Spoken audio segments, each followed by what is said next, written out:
3,000 years ago, in one of the driest places on Earth, ancient engineers solved a problem we are still struggling with today. How do you move water across 50 kilometers of desert without losing it to evaporation, without a single pump, and without anyone ever seeing it happen? The answer was to go underground, and some of it still works today. Rome had rivers nearby. Iran did not.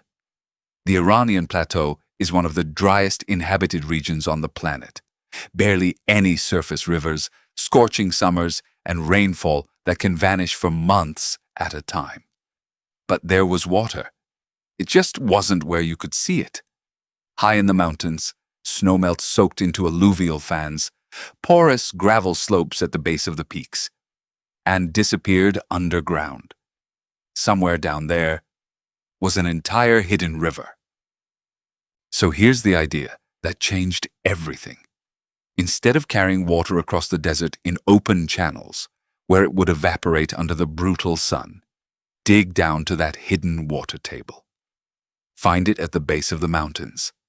Then dig sideways, all the way to the village, underground, in the dark, where the desert sun could never touch it.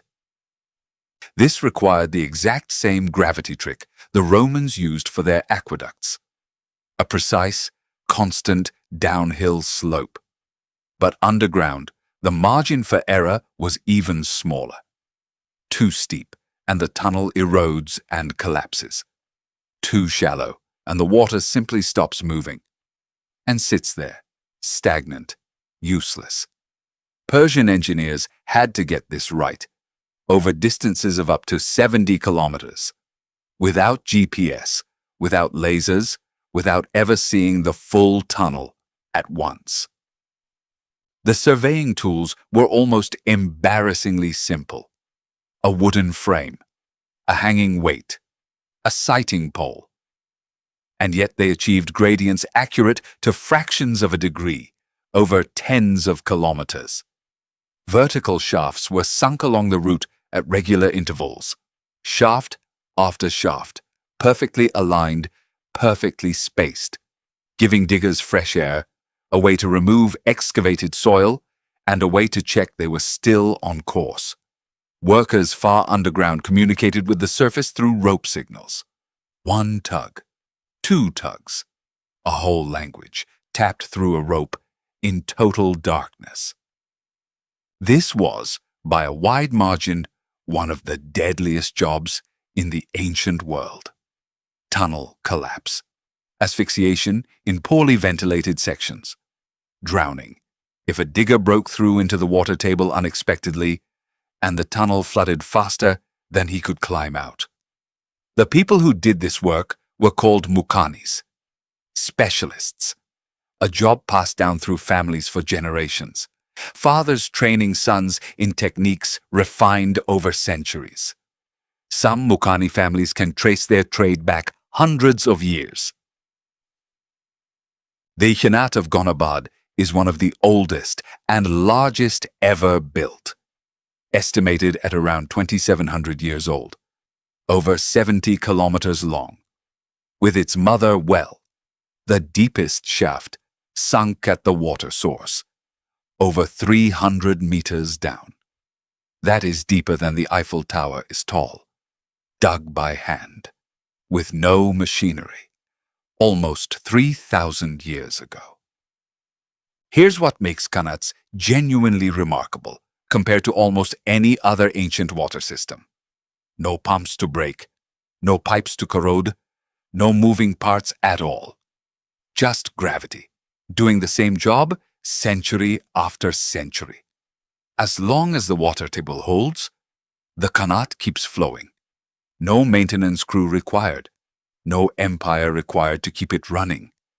Which is exactly why, when empires fell all around them, many qanats simply kept going.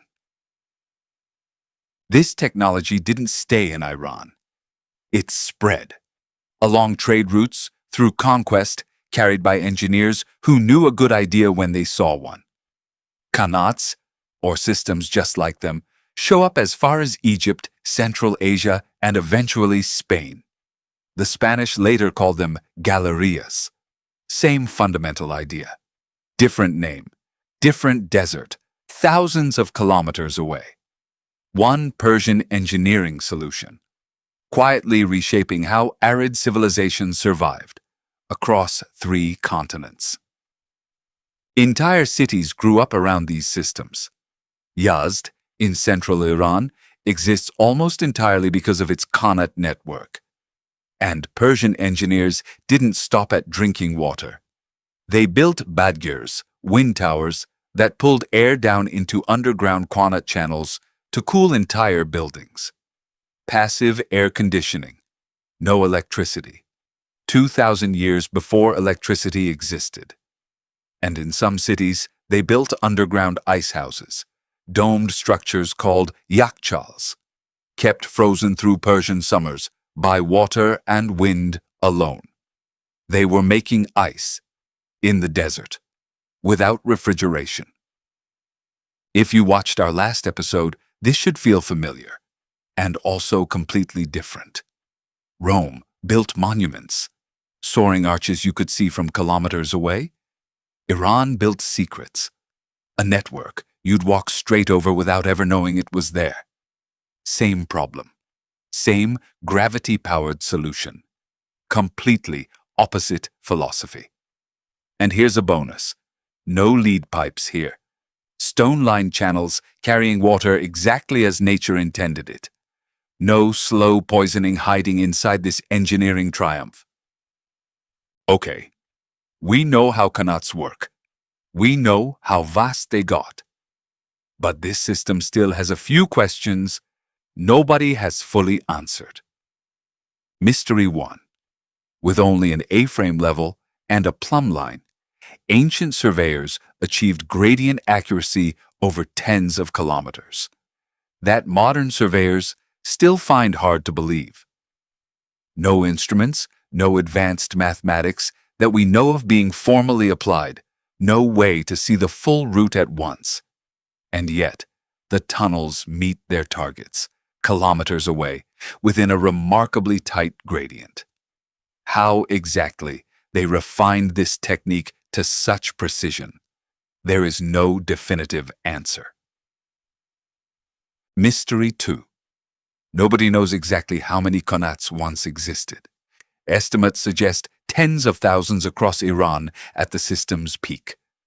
Many have simply vanished from the historical record, collapsed, abandoned, swallowed by shifting sand. And in the 20th century, something new finished the job that time started. Modern motorized groundwater pumping, fast, convenient, and merciless on the water table, has dried up many qanats permanently. The very thing that made them work for 3,000 years, a stable water table, is the thing modern technology broke in decades. Mystery 3. And this is the one that should genuinely amaze you. Despite the collapses, despite the modern pumps drying out so many others, some qanats are still flowing right now. The Qanat of Gonabad is still irrigating farmland right now, as you watch this. 2,700 years old, still working. Older than the Roman aqueducts we covered last episode, built with simpler tools. And it never needed an empire to keep it running. Mystery 4.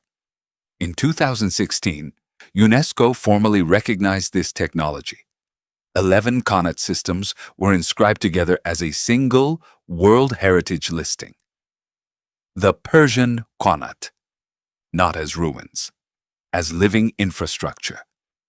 And today, traditional muqannis are training the next generation, passing down a 3,000-year-old trade to apprentices who will keep these systems running for decades more. The job that nearly disappeared is being deliberately kept alive. And Mystery 5, the one I keep coming back to. In an age of energy-hungry desalination plants and massive pumping stations, a handful of countries are quietly reviving Qanat-style systems. No electricity, no carbon footprint, just gravity, doing the job it's always done. We spent the 20th century replacing this technology with pumps, and now facing water scarcity all over again. Some engineers are looking back at 3,000-year-old tunnels for answers. Sometimes the oldest answer is still the best one. We still don't know exactly how ancient surveyors achieved such precision with such simple tools. We don't know how many qanats have been lost to history without ever being recorded. We don't fully know how many more could still be saved. What we do know is this: 3,000 years ago, someone looked at an impossible desert and decided the answer wasn't to fight it. The answer was to go underneath it. Iran's qanats are still flowing, quietly, underground, exactly as they have for 3,000 years. 2 episodes now, 2 civilizations, the same problem. Water in a world without pumps. Rome built up. Iran built down. Next time on Cracks in History, we go up again. Way up. A dome that should not be possible. Built almost 1,500 years ago. That collapsed and was rebuilt. And still has engineers arguing about how it's standing. Subscribe if you want to see how that one goes.